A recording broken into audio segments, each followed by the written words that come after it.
Good evening, Colorado, and good evening to those of you who might be listening from outside of Colorado. I am Lynn from Indivisible NoCo, a progressive grassroots group in Northern Colorado dedicated to creating an informed and engaged constituency and also to turn Colorado blue. I am here with the fantastic Indivisible NoCo team, James Scott, Melissa Murphy, and Reed Hayhow. Thank you all so much for joining us this evening. Senator Gardner's seat is considered one of the most vulnerable in the country, and we are so lucky to have two fantastic candidates vying for his position. We are thrilled to have with us tonight former Governor John Hickenlooper and former Speaker of the Colorado House of Representatives, Andrew Romanoff. They're here tonight so that we can hear firsthand from each how they will represent Colorado if elected. One of them will be running against Cory Gardner, and Indivisible NoCo will be doing everything we can to make sure that that candidate becomes our next senator. And when he is elected, Indivisible NoCo will be holding him accountable to progressive ideals. We are honored to have Gordon McLaughlin, wave your hand, moderating this event.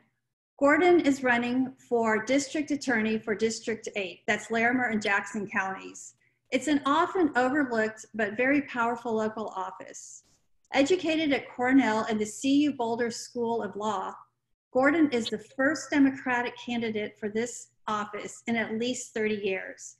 He is highly qualified with an impressive platform aimed at bringing pragmatic reform to our local criminal justice system. I encourage you to get to know Gordon. You can check out his website at mclaughlin4da.com, McLaughlin4da.com. Got that.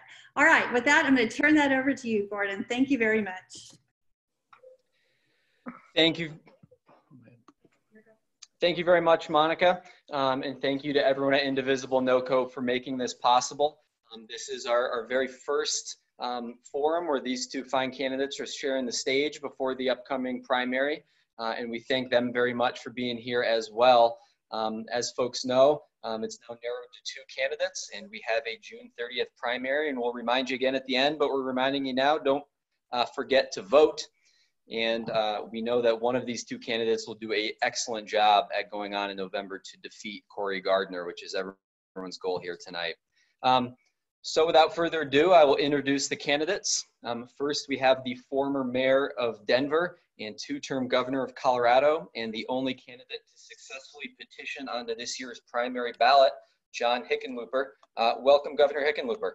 Thank you for having me. Honored to be with you.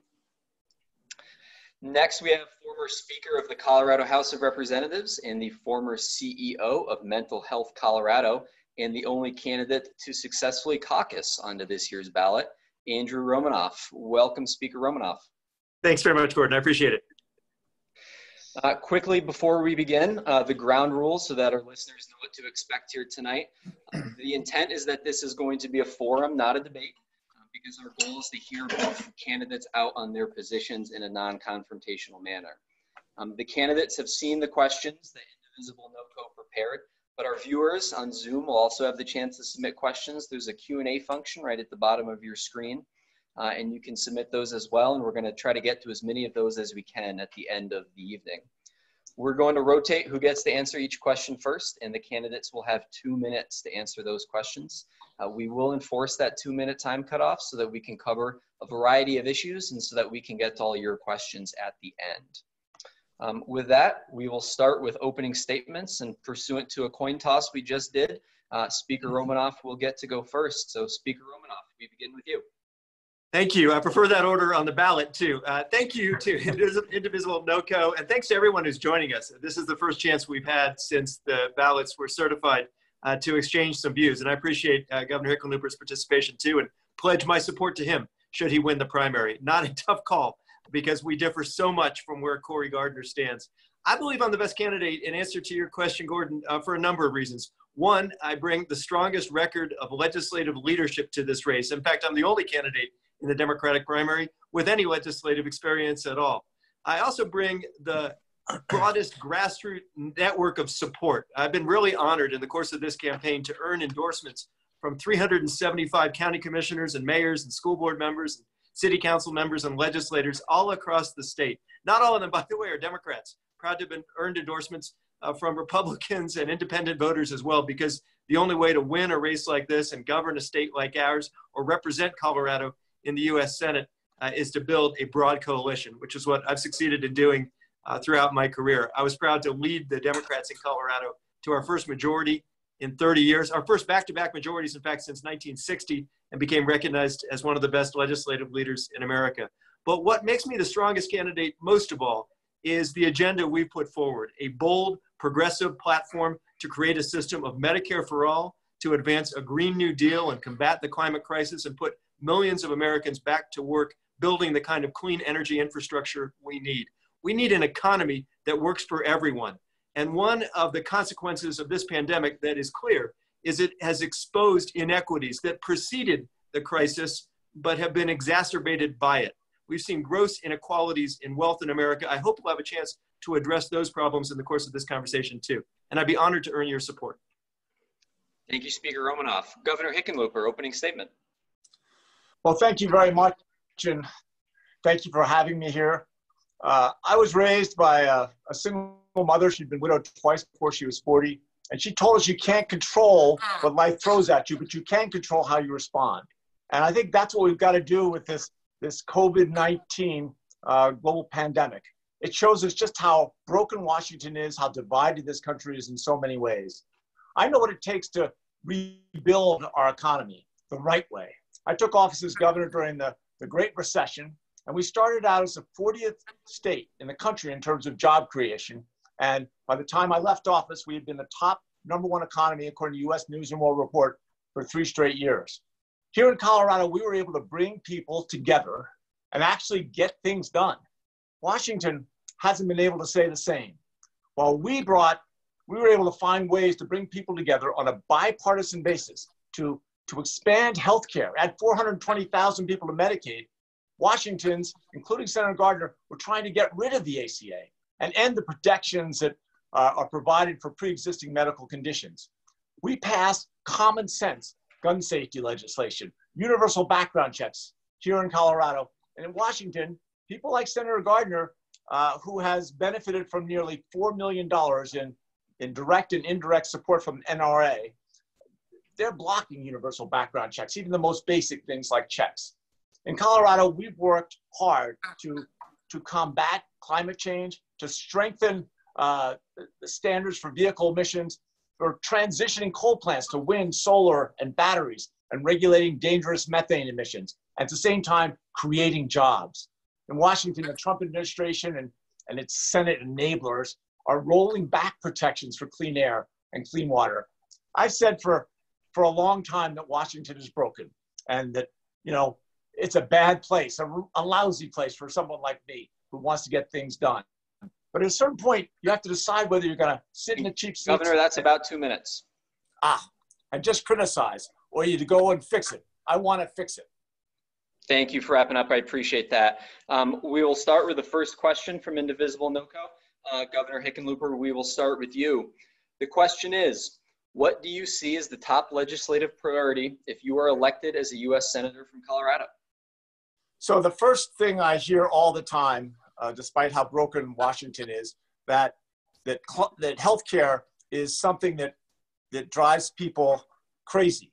And it's not just the fact that we can't get to universal coverage, it's the cost, the co-pays, the insurance premiums, the spikes in prescription drug costs. And I think we've got to take that on head on. We need a public option to really make sure that we can have everybody covered, and people aren't going to be held hostage if they lose their job. Look at how many people have lost their jobs after COVID-19. I also think that almost equally, I hear climate change, and we've got to be willing to go to Washington and treat climate change like it's an existential threat to the entire planet.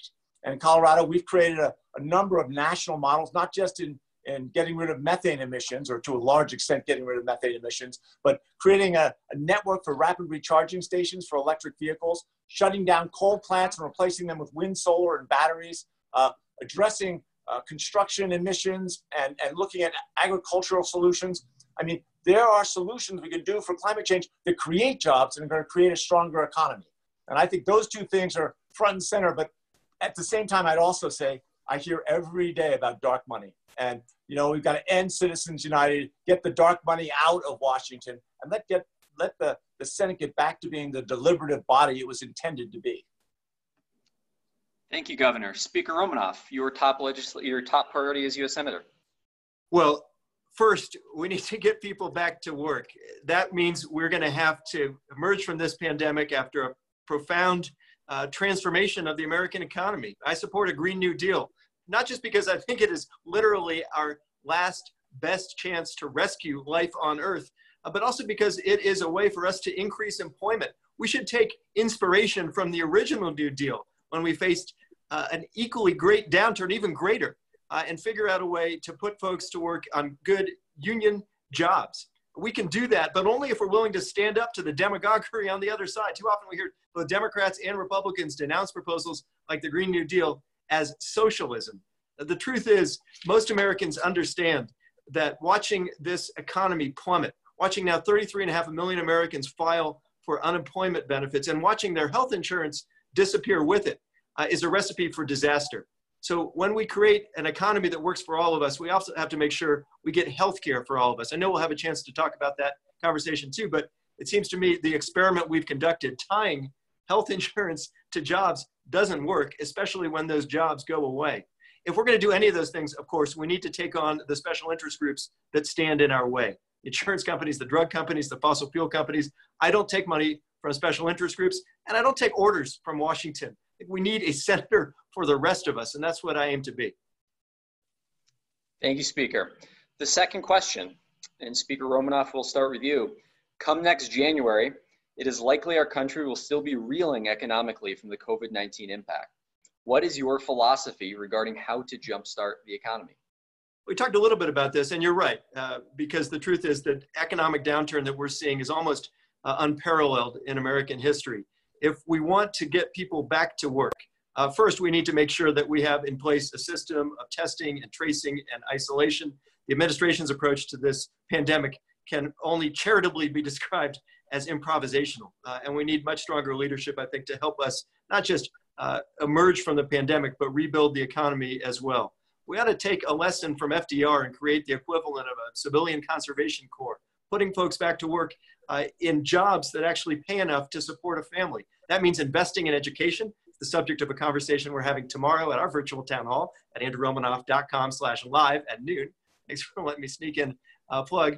And it means making sure that we have a government that works for all of us. If the only folks who ever get elected to the US Senate are multimillionaires or their friends, they'll continue to do the bidding of their corporate benefactors. That doesn't address the vast inequalities in wealth that we've seen across America. It certainly doesn't address the gap we've seen between African American and white families when the wealth gap there is 10 to 1.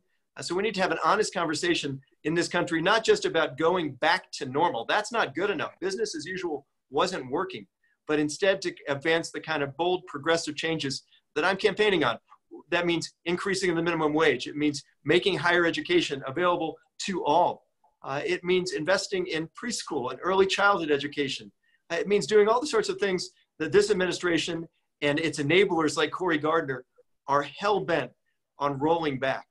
I'm not content to watch as more people in the richest nation on the face of the earth struggle and suffer and die on account of problems we can fix. Nor am I content to watch Democrats parrot the talking points of Republicans and block progress. We need much more aggressive action, and that includes leadership in the Democratic Party, not just flipping the United States Senate, although that's key. Thank you, Speaker. Governor Hickenlooper, your plan to address the economic impact of COVID-19. Well, it's hard to imagine anything could have brought more clarity to the incompetence in the White House. And week after week, for months, the White House kept saying, oh, this is no big deal. They kept poo-pooing what clearly had the potential to be a massive natural disaster. And now we see the consequences, not just the ravages on our healthcare system and what it's done in loss of life and sickness, and the racial disparities that have been laid bare in the way we deliver healthcare. But it's also been able, it's had just unbelievable consequences in our economy. Now, I came in as governor in the Great Recession, and we went from the bottom up, and we asked everyone, what's your vision? Because when you go through a natural disaster, you want to come back stronger. People won't accept just coming back to what it was. And we want to build a stronger economic system that is fair and that delivers economic justice and social opportunity to everybody. And I think that goal is something that, you know, you start with a small business perspective. Look at the CORES Act and what Congress has been throwing out. It has been so biased towards the largest corporations, the wealthiest individuals, and the truly small businesses have been pushed off to the side. That's the opposite of what should happen. Small businesses are the heart and soul of this state and this country, and they should be getting the support so that they can come back. Obviously, we're going to have to finally get testing. I mean, how did we go all this time? We still don't have enough testing capacity. Are you kidding me? And after we get testing, we're going to have to be able to trace if someone tests positive, who did they come in contact with, and make sure that we can get them in isolation. We have to give people the confidence they can go back into a restaurant or a hair salon and resume their economic life. Because otherwise, we're going to have this drag on and on and on. And the key to this is to get a Senate and ultimately the Congress in place that understands what small business needs. And how do you create a system where you build trust? I go back to when we first opened Wine Coop in Lodo. Thank you, Governor. That is 2 minutes. Oh, I'll get a watch. I appreciate it. Sorry. Thank you. The third question, we will start with you, Governor Hickenlooper. The question is, the Colorado Democratic Party platform states, quote, "We support healthcare for all as a fundamental human right, including Medicare, Medicaid for all. The program should be independent of employment and prioritize the health of Coloradans," end quote. What will you, as a senator from Colorado, do to advance universal coverage at the federal level? You know, when I was still in college, I helped a friend of mine in Middletown, Connecticut, start a community health center. This was in 1973, 1974. That enterprise now has 210 locations throughout the state of Connecticut. And I believe back then, like I believe now, that healthcare is a right and not a privilege. And we need to make sure we get to universal coverage. When I was governor, we embraced the Affordable Care Act. We didn't try to create lawsuits to tear it apart. We expanded Medicaid to over 400,000 people in Colorado, most of whom had never had health care before. We were able to use one of the most innovative exchanges in the country to add another 100,000 people to get insurance through the exchanges. But I think you've also got to look at how do we begin to bring the cost down? And why is it the United States is the only industrialized nation in the world that still isn't allowed to negotiate for bulk discounts for Medicare? And that would certainly fund a public option. So a public option would be a version of something like Medicare or Medicare Advantage. And if it's done well and it's successful, it'll grow. It'll attract more people. It'll get larger. The costs will come down. The quality will increase. It'll attract more people. You'll end up with an evolution that allows people ultimately to get to a single payer system, but it'll be an evolution, not a revolution. And I think that addressing costs around healthcare and making sure that we have universal coverage has to be one of the highest priorities once we come back and recover from this COVID-19 pandemic. Thank you, Governor.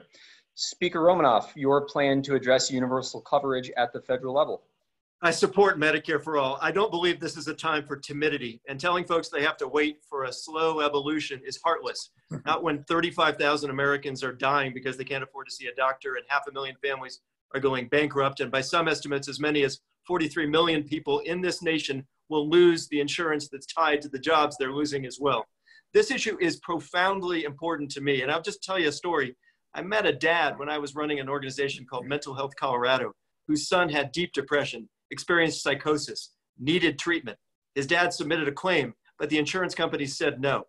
The dad appealed. The company said no. The dad appealed again. The insurance company continued to deny his claims until his son killed himself at the age of 14. 3 weeks later, his dad got a letter in the mail from the insurance company reversing its decision and agreeing to cover his son's treatment. So I will tell you, speaking not as a candidate, but just as a human being, it is profoundly painful to me to have conversations with moms and dads who have lost their kids, not just to diseases that we can treat, but also to the indifference of an industry that bases its profits on its ability to deny as many claims and exclude as many sick people as possible. That's the business model. And it's a great model if you're an insurance company. It's a pretty lousy model for the rest of us.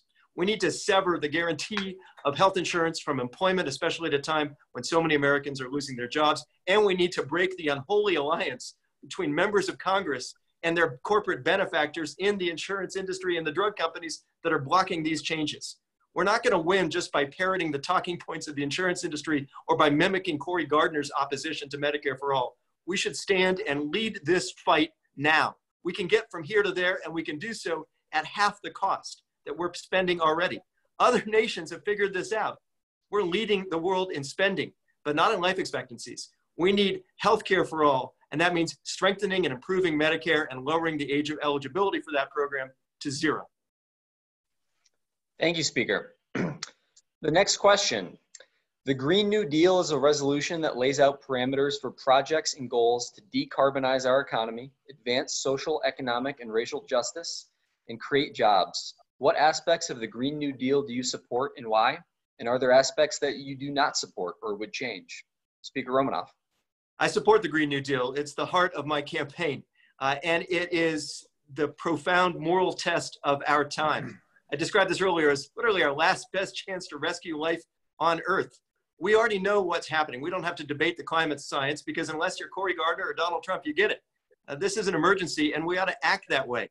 We ought to protect frontline communities. I went just yesterday with my friend Joe Salazar, I'm proud to say a supporter in this campaign, along with his group Colorado Rising, to a fracking site in Broomfield, where residents are suffering the consequences of runaway oil and gas development and an administration that too often puts the profits of corporate polluters ahead of the public health and the safety of our communities. So yeah, I think we ought to shift as swiftly as possible from fossil fuels to renewable energy. The good news is there are twice as many jobs to be had in clean energy as in oil and gas. I think we certainly ought to stop subsidizing the fossil fuel industry. We spend $650 billion a year in direct and indirect subsidies for oil and gas and coal. We ought to put that money instead into solar and wind and other renewable energy sources. We ought to transform our electrical grid, our building codes, our transportation system. We ought to provide protection for frontline communities, including too often low-income communities and communities of color that are bearing the brunt of this development. And we ought to help fossil fuel workers themselves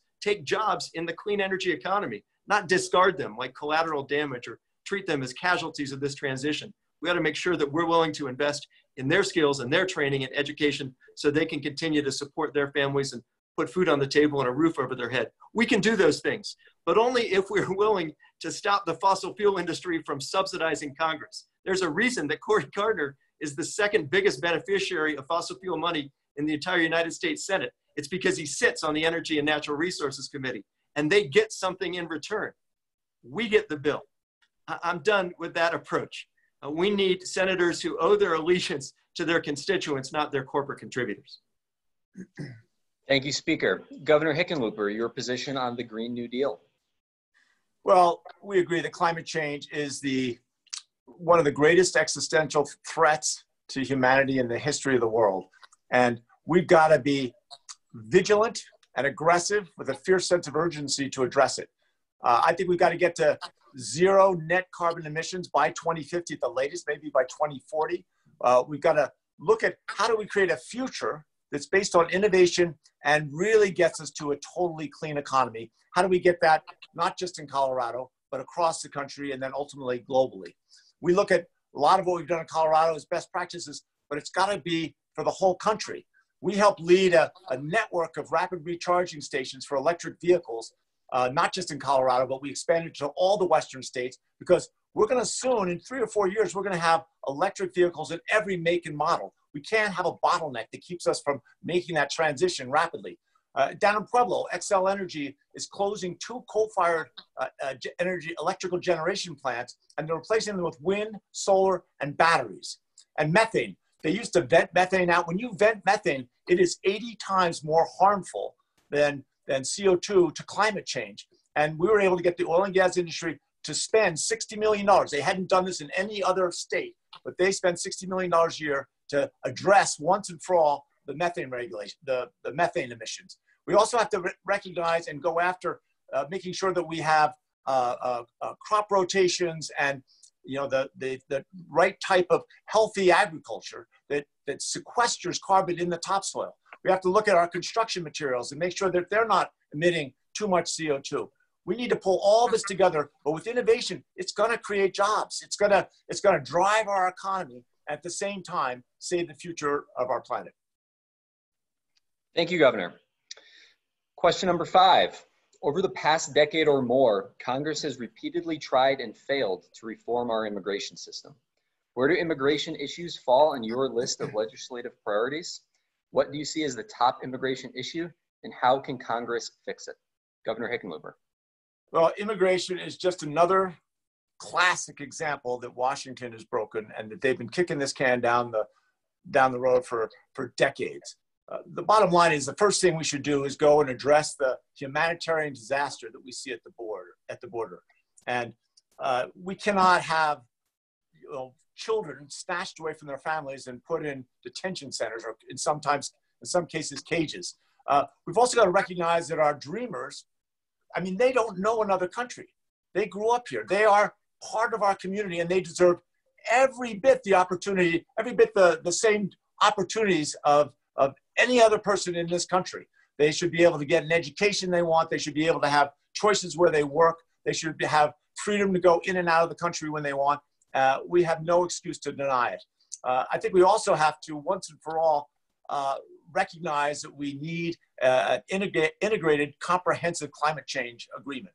And if you look at Cory Gardner, he would not support in 2013 a immigration compromise, integrated solution that had 68 senators supporting it. He was flustered that it might come back to haunt him in some way. I'm not sure exactly what his reason was for denying it, but that is above and beyond what we can afford anymore. We've got to get the immigration solved in such a way that it protects American workers, but make sure that we have the labor that we need to rebuild this economy.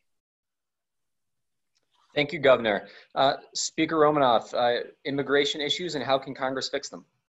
This is a place where we agree. You should know I wouldn't be here, not just in Colorado. I wouldn't be in the United States if this country had not opened its doors to my mother and all 4 of my grandparents. I'm the son and the grandson of immigrants, and I'm glad we're here. We are better off, not just as a family, as a country, economically, culturally, intellectually stronger because we've welcomed people to contribute their talent to a nation that needs them. We don't say that often enough. We've allowed instead a president of the United States to demonize immigrants and refugees, to declare the country full, to describe asylum as a hoax, to cage children and tear families apart, to suggest opening fire on migrant families. He has undermined our moral standing around the world and dishonored our heritage here at home. But let's be clear. The reason Donald Trump has been able to inflict so much damage on this nation is in part because he finds allies like Cory Gardner at the other end of Pennsylvania Avenue. So yeah, we need, as swiftly as possible, a plan of comprehensive immigration reform that includes a path to citizenship, a path that does not take decades on end. We need to make sure that we honor the fact that immigrants are contributing more to the economy than they're consuming, and despite all the president's lies to the contrary, committing crimes actually at lower rates than native-born Americans. Now, we can get those things done, but only if we're willing to stand up to this administration, and it should come as no surprise. When Donald Trump announced his candidacy for president, when he descended the escalator in his tower, he described the people of Mexico as rapists and criminals. That was an early warning sign of the kind of regime he would lead. He's using not just a dog whistle, but a bullhorn to embolden extremists to fan the flames of racial violence. This issue is personal to me for one other reason. One of my cousins was adopted from Guatemala at a very early age. This is the only country he's ever known. When he was riding to school on the bus in 2016, his classmates taunted him. They said, when Donald Trump wins, you're going to have to go back to where you came from. He went home in tears. The president's rhetoric and his policies have been profoundly scarring to all of us. And we need to recover and implement the kind of changes that will honor our values and our heritage. Thank you, Speaker. Governor Hickenlooper. Oh, excuse me. No, we're on the next question. I apologize. Speaker Romanoff, we'll go back to you. What do you think Congress should do to ensure all eligible citizens have the opportunity to vote? Well, one, that would be a nice place in which we might actually be able to find bipartisan agreement, but of course we can't. The reason that Mitch McConnell has earned the nickname Moscow Mitch is because he has looked the other way as an administration invites foreign interference in our elections. He has refused to take action on the kind of election security measures that we need. He has countenanced the sort of voter suppression efforts that unfortunately are not confined to some distant decade, but are present now. The President of the United States himself admitted that if we allow folks to vote by mail, as we should, in a universal mail-in balloting system like Colorado has, he said our own party, speaking of the Republicans, won't win very many elections. This is not fundamentally, or should not be at least, a partisan issue, but it's become one, in part because senators like Cory Gardner and presidents like Donald Trump have decided to turn it into that. So I believe we ought to include a system not only of universal mail-in ballots, but by making Election Day a federal holiday, by making voter registration automatic, by making sure that every eligible citizen has a chance to vote and that every vote is counted, standing up to the sort of voter suppression efforts that we've seen underway, maintaining the integrity of our election system itself, and making sure, especially during this pandemic, that we don't allow the sort of sabotage to take place that disenfranchises millions of Americans. And let's be honest, it's not the only an equitable burden that these Republican lawmakers are imposing. It is meant specifically to disenfranchise African Americans and other communities of color, to tilt the playing field. We've seen it here in Colorado. When you can't win an election fair and square, you just call a new election, hoping that some sort of artisanal electorate will produce the outcome you want, abusing the recall process. I'll stand up to those efforts in the United States Senate. I stood for campaign finance reform in the Colorado House, and I'll continue to lead that fight in Washington. Thank you, Speaker. Governor Hickenlooper, ensuring the right to vote. Yes, and that is a foundation right now. If we begin to look forward and examine what the circumstances might well be in November, when the country comes together to hopefully pick a new president. If you step back and look at if COVID is still rampant at that time, if people are still worried about going out and coming in contact with others, we don't want to see on a national level what we saw last month in Wisconsin, where people had to make a decision about whether they wanted to exercise their most sacred right to vote, to participate in our democracy. But if to do so, they would have to risk their life. And I support everything that Andrew said. I helped work on the all-mail ballot. It's been here for 6 years, and people don't realize that the yield, the turnout increases when you have an all-mail ballot. The cost comes down. So we save about $6 per voter. And when you're talking about millions of voters, that's a significant savings. And at the same time, it's safe. We should have automatic registration. My son Teddy is about to turn 18, but when he got his driver's license, he got registered and he'll be eligible to vote this year. He's pretty excited. And at the same time, we should make sure that every states have this same opportunity. We have automatic registration. You can do same-day registration. You show up on election day and vote if you want to.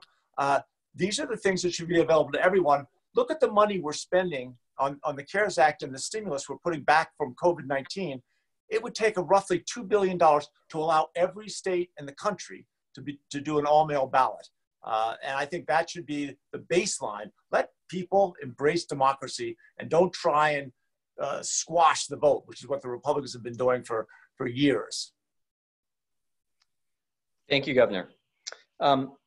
Next question. Governor Hickenlooper, do you support filibuster reform? Well, I do. I will listen to any rule change. And I certainly think that the way the filibuster is being used now is a joke. I think, though, the real problem is the people that we've allowed to get into office. And, you know, some of the structural changes that have happened in our electoral system over the years that have created a situation where people will do anything they can to win. They'll do whatever it takes. And then once they have power, they will hold it ruthlessly. And you look at what Mitch McConnell has done. And I don't know anyone who works with him who thinks that he is looking anywhere beyond maintaining his role, his power in the U.S. Senate, and really bottling up any kind of change. You look at all the bills that came out of the House in the last 2 years, they can't get on the floor. There are close to 70 votes to support universal background checks for gun purchases, and yet Mitch McConnell, with the support of Cory Gardner, although of course Cory's gotten almost $4 million worth of support from the NRA, but they won't let that bill come to the floor. I think we've got to look at rule changes and eliminate things that have been structural, like gerrymandering, like making sure that all votes are counted, and that we don't allow them to allow different states to exercise voter suppression at high levels. I mean, if we are able to get the dark money out of Colorado and out of Washington, then we can begin to see a system that might work. But we've got to end Citizens United, get rid of it, get rid of the gerrymandering, and begin to build a structure that can accommodate a fair democracy. Thank you, Governor. Speaker Romanoff, the filibuster. We should eliminate it. I appreciate your brevity. Would you like to expound upon that? Not on the filibuster, but on the other sort of legislative changes we need, sure. The House I led takes a vote on every bill. We give a hearing on every bill. We allow people to come testify on every bill. We don't allow the sort of backroom deals that take place in Congress, where the only folks allowed in the room are a handful of lawmakers and the lobbyists who wrote the legislation in the first place. I think a sunshine law, the kind that applies in Colorado among meetings of lawmakers, ought to apply in the U.S. Senate. I certainly support the efforts we're describing here to reform the way that we finance campaigns. If we allow not just Republicans, but Democrats to continue to sell public offices to the highest bidder, we will dramatically narrow the pool of candidates who run and those who win, and warp the decisions they make as a result. That's the kind of pay-to-play politics that's not only corrupted our democracy, it's also soured a lot of Americans on participating in the first place. I happen to believe the kind of campaign you run says something about the kind of elected official you'll be. I'm proud to have run a bold grassroots campaign. You can join us, by the way, if you go to andrewromanoff.com, click on the tab, get involved, because we're trying to engage as many Coloradans as possible. I don't have all the money in the world. I can't buy the nomination. I'm trying to earn it. And I have literally texted almost 500,000 voters one at a time, listening to people across the state in a way that Cory Gardner has refused to do. He hasn't held a town hall meeting in 2.5 years. We need a candidate and a senator who will show up and answer questions, not duck debates, not hide from the press, but actually be as accountable and transparent and responsive in the course of our campaign as we hope to be when we serve in public office. Thank you. The next question. During the past 4 years, we have seen an unprecedented attack on the rule of law from the executive branch. What would you as a senator do to protect the rule of law and assert Congress's role as a co-equal branch of government? Speaker Romanoff. Yeah, it's a terrific question. I used to teach American government, and I feel like I need to go and regrade my students' papers because the ones who couldn't identify 3 independent branches of government should be forgiven. We don't have 3 functioning branches of government. Instead, we see a guy like Mitch McConnell running what somebody described as the invertebrate caucus of the U.S. Senate, essentially surrendering their authority to the White House. We ought to reclaim that authority, assert it, including under provisions like Article 1 of the Constitution and the War Powers Act, so that Congress alone has the right to declare war, rather than allow a regime run by a bunch of chicken hawks to declare war by other means. We ought to make sure that we have in the U.S. Senate folks who are going to be holding the president accountable and stand up to their own party, even when the going gets tough. That's what voters in this state demand and deserve. They want to know if we're going to be accountable to them, to the Constitution, to our conscience, to our constituents. I tell folks I'm standing up to my own party right now by running, despite all the efforts on the part of the national political establishment to sabotage our campaign and stifle this contest from taking place. So yeah, it's important to me that we have in the United States Senate a group of women and men, ultimately I hope of both parties, who are willing to hold the executive branch accountable. We don't have a senator like that right now in Cory Gardner. We have a rubber stamp instead. And President Trump said as much when he embraced Cory at the rally they held, saying Cory is 100% with him. That's part of the problem. I mentioned earlier, I don't take orders from Washington. I don't take money from special interest groups. And when I win this race, I will owe this seat to the people of Colorado. That's who ought to be in charge. We ought to restore that principle in both parties now. Thank you, Speaker. Governor Hickenlooper, what would you do to reassert Congress's role? First, I think that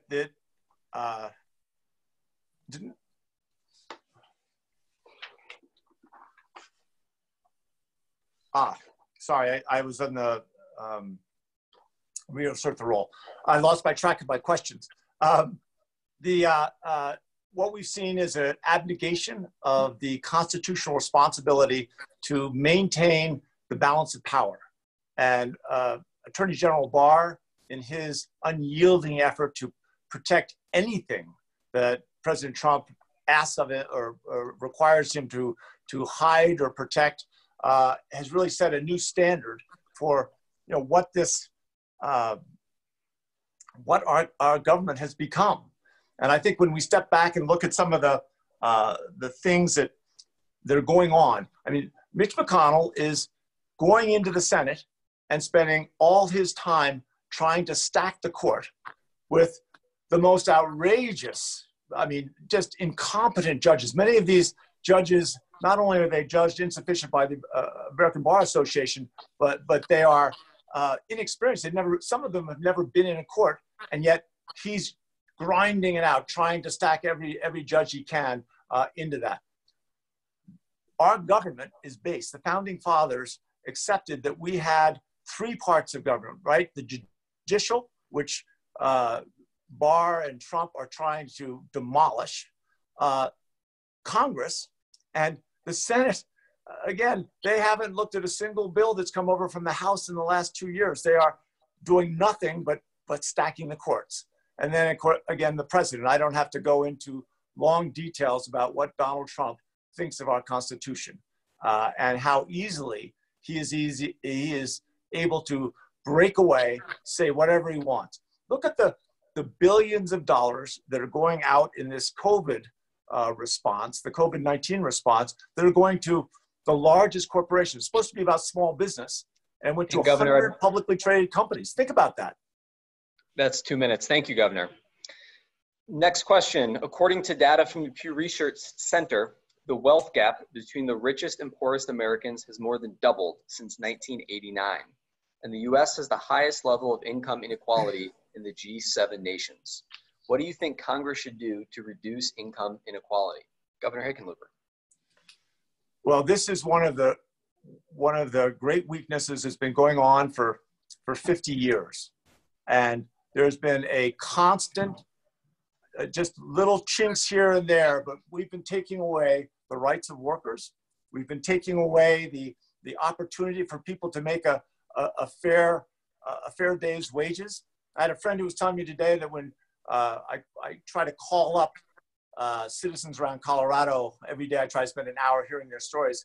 And this woman had worked at CSU going back into the late, I think it was 1988. And she was getting $7.50 an hour, right? And she was having a hard time living back then. Think about it today, that people are trying to get by on what are clearly wages that are 10, 20, 30 years behind. So the basic stuff, I mean, obviously raise the minimum wage, increase the earned income tax credit, make sure every working parent has childcare. I mean, that's the basic blocking and tackling. But again, every disaster allows us the chance to be resilient and to be able to build back not just what we had, but something much better. And I think this is an opportunity to rethink our tax system and what it can look like, and make sure it's more equitable and allows young people the motivation to say, hey, this is fair. I've got a chance. I'm gonna start out and build a life for myself here. And the deck's not gonna be stacked against me. This sounds, I mean, it's been going on for 50 years, but we've got to recognize that we can turn this around if we all come together. And this is the perfect time. This is what a national disaster will do. It should allow us to gain a significant amount of unity. Thank you. Speaker Romanoff, reducing income inequality. Well, it starts by recognizing that the gap between rich and poor is wider than at any point in 100 years. This crisis didn't create that gap. It has exposed it and exacerbated it and made us recognize that the gap is not born equally. White families hold on average 10 times as much wealth as African-American families. That fact, that unacceptable but undeniable fact, is the product in large part of not only the history, but the persistence of racial discrimination in this country, our original and persistent sin. I had a chance to supervise and design an undercover investigation of employment discrimination at a state civil rights agency, pairing white and African-American job applicants, testers, we called them, and found too often racial bias in the labor force. No great surprise to any African-American in America, but a reminder to all of us that we need to put in place a set of policies that close that gap and give all of us the opportunity to succeed. Going back to business as usual doesn't do the trick. So we need to pursue policies that not only raise the minimum wage, but make it possible for people to earn more than the minimum wage. And that means investing in education. It means extending a period of basic income throughout at least the course of this pandemic. It means providing childcare and family leave and medical leave and sick leave. It means divorcing health insurance from employment, so your ability to get high quality health care no longer depends on your job. And it means changing the very folks who are making these decisions in Washington itself. The House and the Senate don't look a lot like the rest of America. The Senate especially is a chamber that might as well have a sign hanging outside that says only millionaires need apply. And that means in part that we have created a government that doesn't look like the rest of the country and serves its own interests at our expense. We need to change that too. Thank you. The next question. In 2016 and 2018, our elections suffered from the influences of dark money and foreign interference, amplified by social media. What would you do to curb these influences and ensure an informed electorate? Speaker Romanoff. Well, we could start by getting the Senate to take action and hold a hearing and cast a vote on the very first piece of legislation the House sent over back in the beginning of 2019, H.R. 1, to expose the role that dark money and these foreign influences play in our elections. As I said earlier, I thought this might be a point of bipartisan agreement, but of course, that's not happening. Mitch McConnell has allowed not only that bill, but 700 others to gather dust on his desk. He describes himself as the Grim Reaper of the U.S. Senate, and he takes it as a compliment. He's made good on his threat to kill every meaningful piece of legislation that emerges from the House. His watchwords, he said, were leave no vacancy behind. So he and Cory Gardner remain hell-bent on stacking the courts, but not actually addressing the fundamental inequities and the role that you just described, Gordon, that dark money and campaign finance violations play in distorting our electorate. We're trying to lead by example. So I don't take money from political action committees or special interest groups. I guess I should acknowledge they're not offering. If you're an insurance company or a drug company or a big fossil fuel company, you've got other preferences in this race. You're not asking to line my pockets, and that's fine. I think it's part of the problem. Too often the members of Congress who sit on these committees are subsidized by the very industries they're supposed to be regulating. It's one of the reasons we took a pledge not to accept fossil fuel money, because we recognize the only way to take action on the climate crisis is to stop the influence that oil and gas and coal companies play in bankrolling Congress and blocking reform. It shouldn't rely, of course, on the individual initiative of a candidate. We should have laws in place, policies in place that actually block this influence from taking hold. When I was in the State House, I led the fight for campaign finance reform, did the same as a member of the board of Colorado Common Cause. I'm glad Colorado has taken action on that front, but we need a national commitment to this cause. And it's got to come not just from Republicans who stand in the way, but by replacing Democrats who block this kind of progress too. Thank you, Speaker. Governor Hickenlooper, ridding our elections of foreign influence. Well, you know, we started something down in Colorado Springs called the National Cybersecurity Center, and that allowed me to look at just how deep and pervasive these attacks have been. I mean, we're at war, and this is no different than bullets or missiles. When foreign governments are intentionally misleading and actually deceiving with lies and misinformation, not just our voters, but the entire trend of our politics, when they have the potential to create waves of rebellion and social rebellion, we're at risk. And part of this is that I think the social networks themselves, Facebook and Instagram, all of them have to take a certain responsibility for ferreting out the lies and misinformation that's there. I think that we have to recognize free speech. I mean, it's an essential part of this country, and always has been, hopefully always will be. But we look at what these foreign countries are doing in terms of intentionally trying to sway the opinions and the votes of the American people, and it is as serious a threat to our electoral process as anything I know. And I believe firmly that one of the biggest challenges, we don't have any protocols. You know, we went through decades and decades of the Cold War, so we understood if a foreign country invaded our airspace, what our response would be. We'd pull a diplomat back, they'd pull a diplomat back. But with cybersecurity and the treachery and attacks that we're receiving these attacks every day. I mean, sometimes they're just bald-faced attempts to steal resources, money from companies or nonprofits in the state, in the country. So I think we've got to have a strong will towards, making sure, we got to pass HR 1 and do that level of reform as well.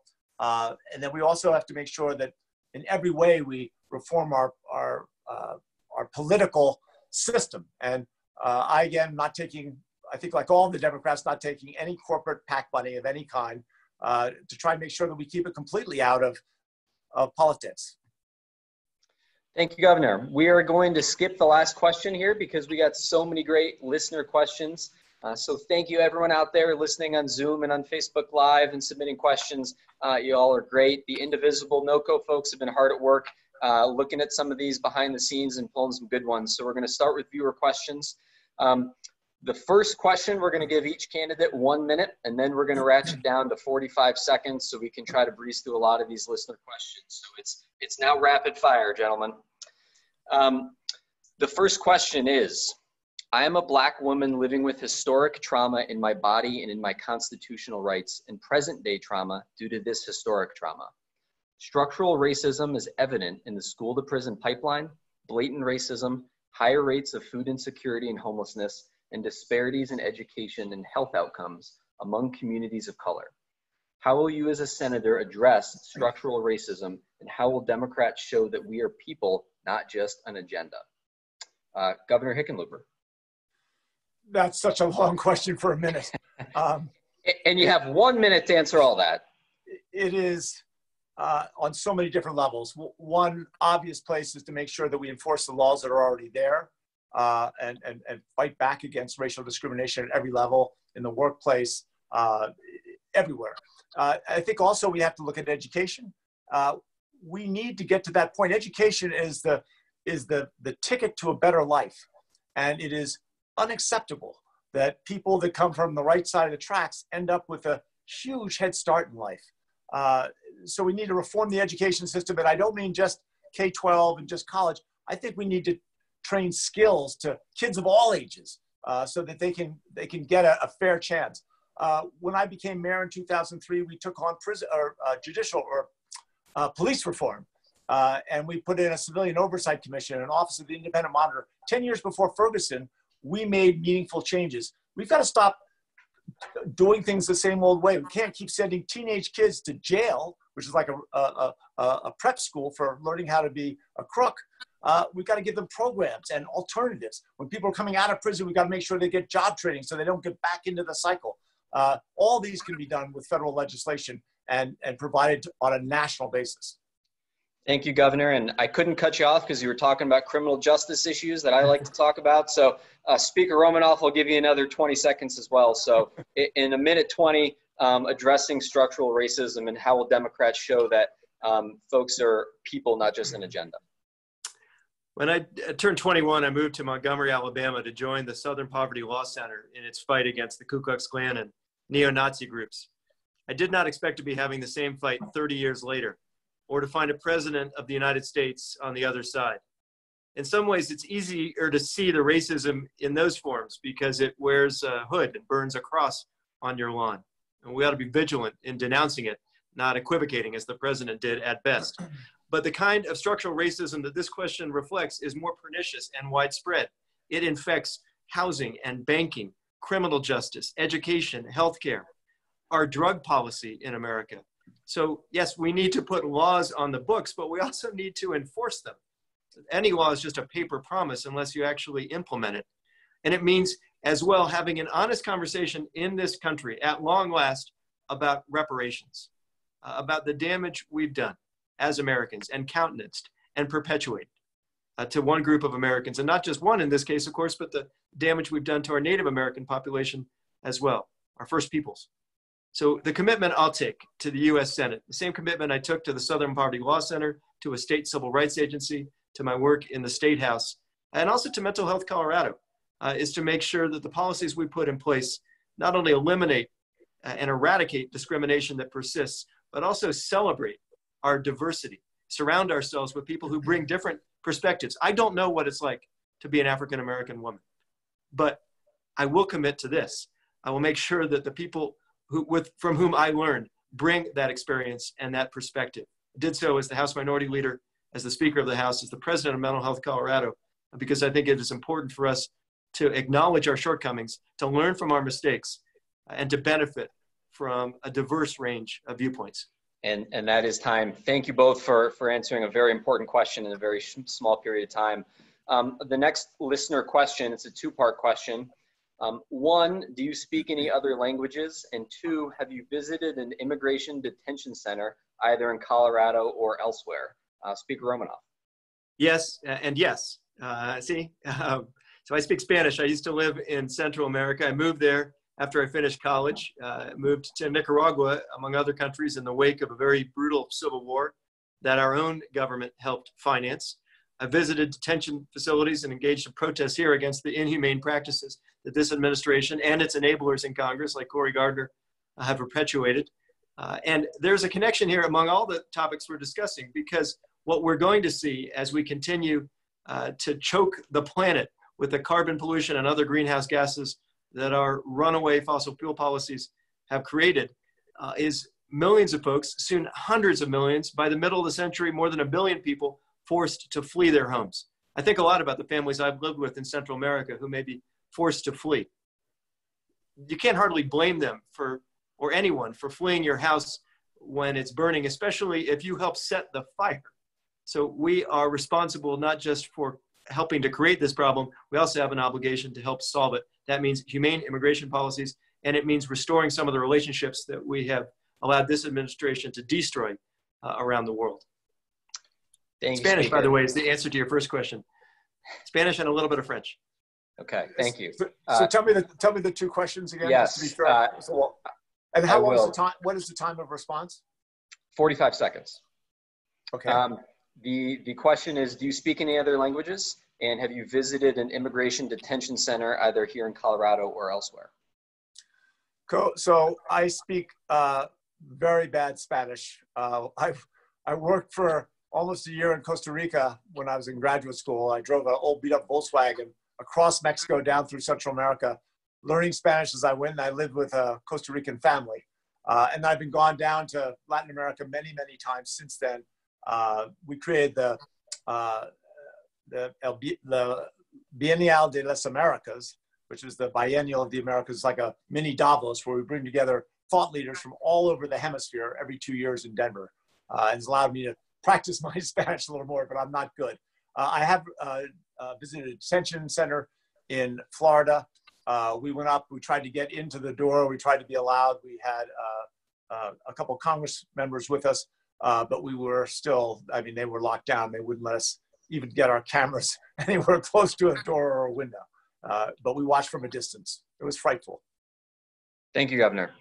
The next question, what are your Achilles heels where you think the Republicans will attack you, and how will you defend yourself from those accusations? Governor Hickenlooper. Well, they're going to attack everything. They're going to attack my paperwork when I was governor. They're going to attack, was I, helping shovel money one way or another, they're going to come out and look at anything they can come up with and try and make it into a case. They're going to accuse me of being a socialist. I started 20 businesses. Now, I admit they were all small businesses, and not all of them made it. But they're going to come forward and make a relentless progression of attacks and charges. And I think you just, like in life, you have to stand up and push back and say, this is nonsense. This is not true. I've got a long life behind me of integrity and achievement. And I'm not going to allow this to be said. I'm going to push back as hard as I can. Thank you. Speaker Romanoff. The Republicans are already attacking me, and some Democrats too, as a socialist, using the same kind of tired rhetoric and demagoguery that Harry Truman heard when he proposed national health insurance back in 1945. Same attacks Republicans repeated 20 years later when LBJ signed Medicare and Medicaid into law, and the same attacks they're using now. The truth is, we have programs in place to protect Americans, to serve our best interests, like Medicare and Medicaid and Social Security. Programs like public education and police and fire protection, infrastructure like roads and bridges. If Republicans want to call those plans socialism and attack them and wage a war against institutions that have made this the richest nation on the face of the earth, I welcome that attack. I'm not going to give an inch. I don't think we're going to beat Cory Gardner by parroting his talking points or by shrinking from this fight. I think we ought to defend what we're for and say what we believe. As Sam Rayburn once said, you should always tell the truth because it's easier to remember. Thank you. The next listener question is about broadening your constituency, and it's a little bit different for each candidate. Speaker Romanoff, the question to you is, how will you energize independents and unaffiliated constituents to vote for you, given your reputation as a liberal Democrat? The reason I got recognized as one of the most effective legislative leaders in America is because I found a way to bring warring factions at the Capitol together to get things done. Teamed up with a Republican governor to provide the only relief we've seen from Tabor in 28 years. Teamed up with my friend and a Democratic treasurer named Kerry Kennedy and other advocates to create the largest investment in school construction in state history. We got things done. I was an effective legislator, but I'm not a magician. There's no way I'm going to be able to get Mitch McConnell to change his spots. A better plan, in my view, by the way, is to ditch Mitch. There's a hashtag for that in an election in Kentucky coming up.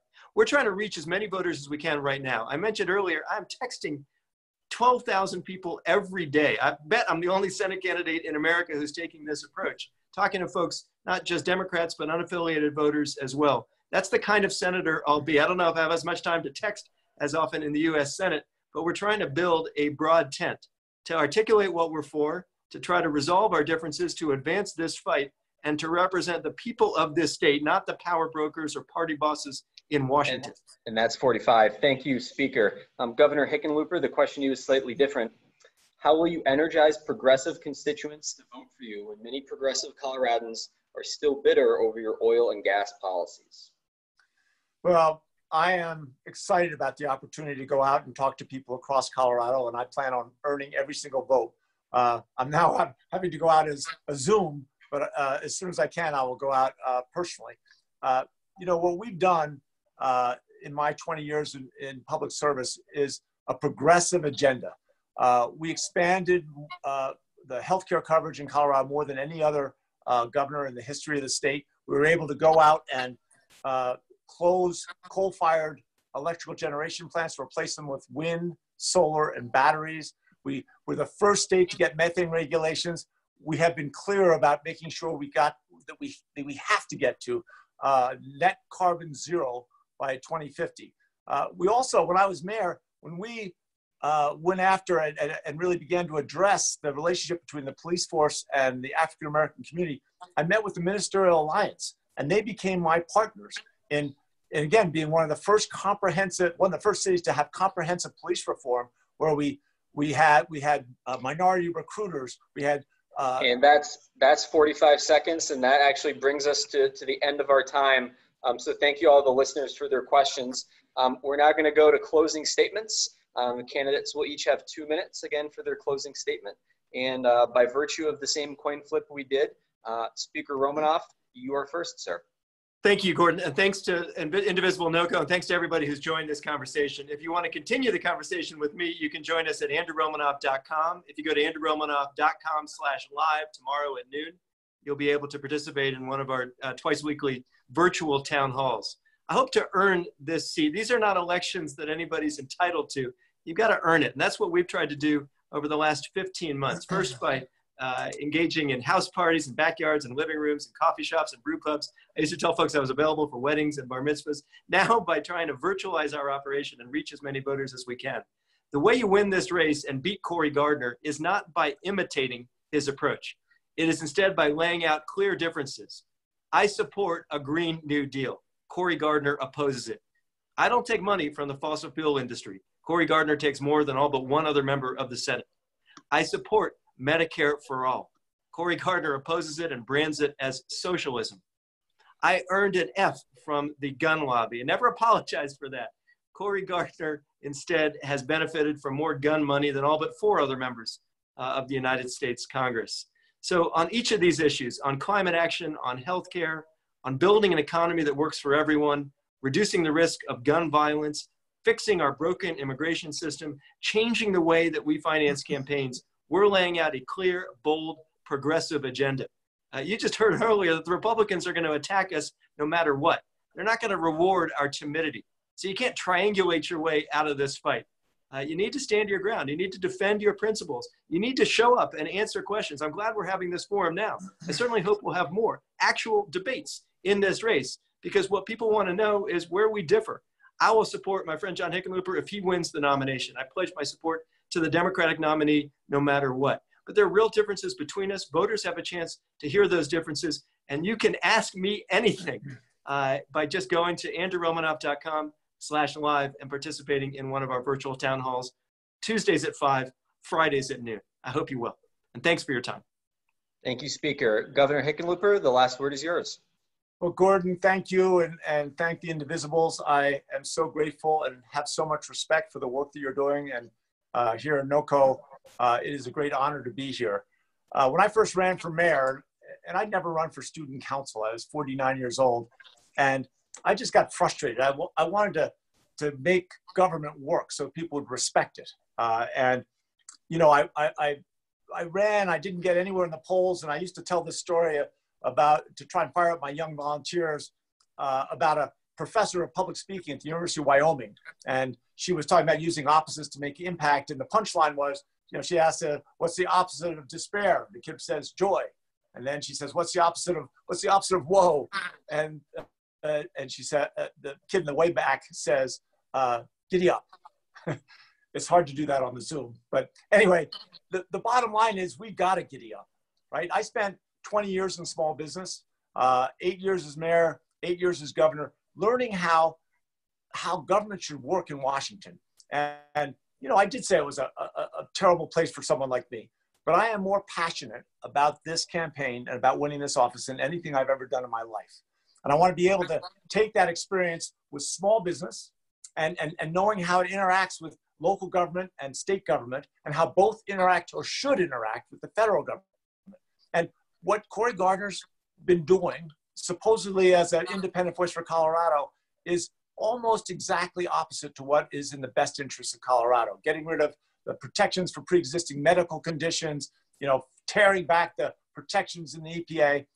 I want to go to Washington and be part of the change. And there'll be a group of us that actually return the Senate to doing what it's supposed to do, move this country forward. And I need your help.